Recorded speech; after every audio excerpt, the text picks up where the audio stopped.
You're watching 11 Alive Morning News. 11 minutes of nonstop news starts now. Your 11 minutes of nonstop news with a look at extensive damage across the metro following a round of severe storms. If you were just joining us this morning, here is what you need to know right now. Georgia is under a state of emergency at this hour. The National Weather Service tells us tornadoes touched down in LaGrange and Griffin. We know a 5-year-old child in Butts County died during the storm. The medical examiner confirming a tree fell on a car while it was traveling down Haley Road in Jackson.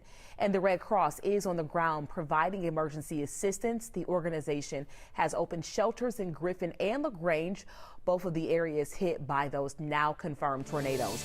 We have team coverage for you this morning. Liza Lucas in Cobb County as people there struggle to pick up the pieces. Molly Oak and Jerry Carnes in hard-hit Griffin, where we've seen some of the worst damage. We start with Jerry. Good morning.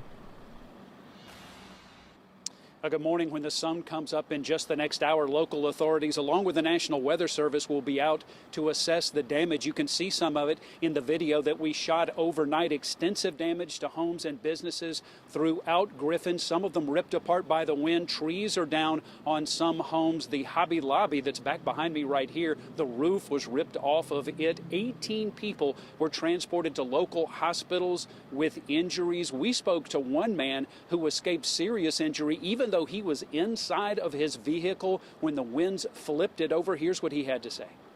I saw like something coming this way, that way, and they started like doing woo, woo, woo. And I said, what's going on? My truck's moving. When I look back, it threw me up to the hole, to the mountain, and hit the truck. My truck flipped. And I was there for like about 20 minutes, and the truck, oh, it's real bad right here. Everything you go, the whole Griffin destroyed.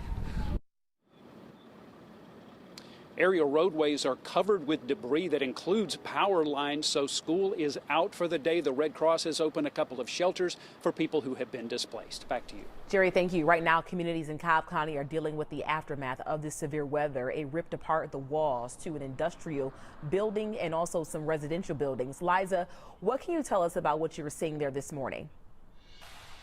Yeah, there's definitely going to be a lot of cleanup in store for part of the Cobb community. We're here in Austell. I want to give you a look at the damage behind me. This warehouse, the side of it completely crumbled overnight, and we know that crews are going to be out again today to continue surveying damage as they have been overnight.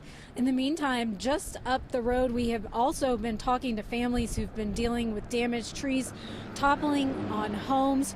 Cobb County officials confirming 18 homes damaged, 14 families displaced, following issues with high winds and toppled trees that just crashed on houses. Now, Cobb DOT has worked to clear dozens of roadways, and we again expect that cleanup to continue today. The National Weather Service will also need to be getting on the ground here to determine if a tornado actually touched down. And as that cleanup continues and crews continue to get out and about through the daylight today, Cobb residents are asked to report any damage that they may have in the county's online portal. We're going to keep you posted as we continue to get updates throughout the morning.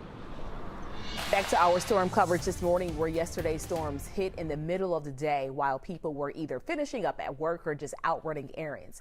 Molly Oak joining us now from the parking lot of the Hobby Lobby in Griffin. Molly, the images of how powerful these storms were with the car literally tossed in the air, it's been terrifying to see.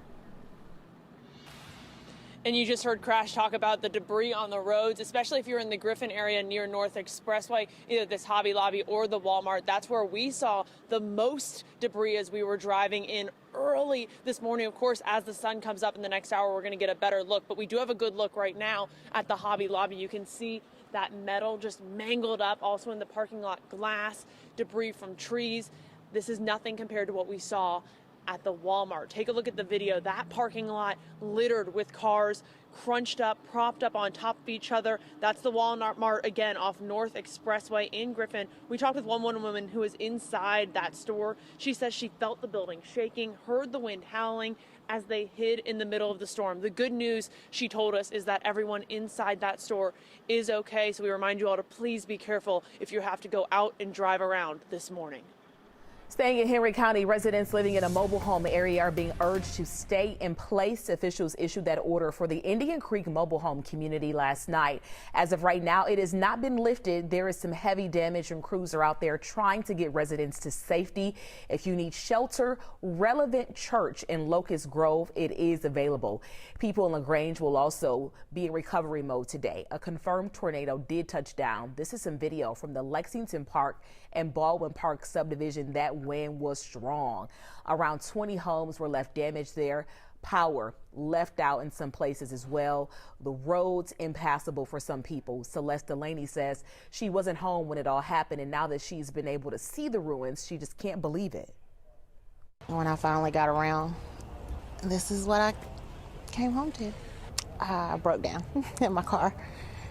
So still shaking, still trying to get it together. Delaney says she's continuing to count on the Red Cross to help find her and her son some place to stay for now. Troup County emergency responders assessing the impact of the storm say so far they have no reports of any injuries in their community. Chesley. All right, so we're looking at a cold afternoon, folks. If you're going out this afternoon, looking at temperatures right around 43 degrees by noon. We'll have the clouds in place. You may get a sliver of sunshine. That'll be it. Look for it to be a bit breezy as well, so you definitely need to put on some layers, even the hat. 45 degrees by 3. By 6 o'clock, sun going down, and so are those temperatures. Down to 41 degrees by 6 o'clock. In fact, going down to the 30s, likely by 7, 8 o'clock tonight, so it's going to be cold if you're going to be out and about. If you're waking up needing resources after storm damage, always head to 11alive.com. Thanks for being with us this morning. Stay safe, everybody.